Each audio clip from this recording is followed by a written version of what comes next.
নানা জল্পনা কল্পনায় পিছিয়ে গেছে বিএনপি চেয়ারপারসন বেগম খালেদা জিয়ার লন্ডন যাত্রা। এবার কাতারের নয়, জার্মান ভিত্তিক প্রাইভেট এয়ার অ্যাম্বুলেন্সে করে তিনবারের সাবেক প্রধানমন্ত্রীকে লন্ডন নেওয়া হবে। কূটনৈতিক সূত্রে বিষয়টি জানা গেছে।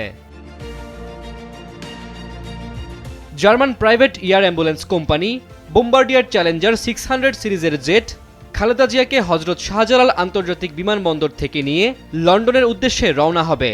বিমানটি হজরত শাহজালাল আন্তর্জাতিক বিমানবন্দর থেকে জর্জিয়ার রাজধানী তিবলিসি হয়ে সরাসরি লন্ডন যাবে। আগামীকাল শনিবার বেলা 3:20 এয়ার অ্যাম্বুলেন্সটি রওনা হবার কথা রয়েছে। এর আগে কাতার থেকে একটি বিশেষ এয়ার অ্যাম্বুলেন্স পাঠানোর কথা ছিল, তবে শেষ মুহূর্তে তা সম্ভব না হওয়ায় জার্মান ভিত্তিক প্রাইভেট এয়ার অ্যাম্বুলেন্সে করেই লন্ডন যাবেন বেগম খালেদা জিয়া। ডেস্ক রিপোর্ট, সময়ের আলো।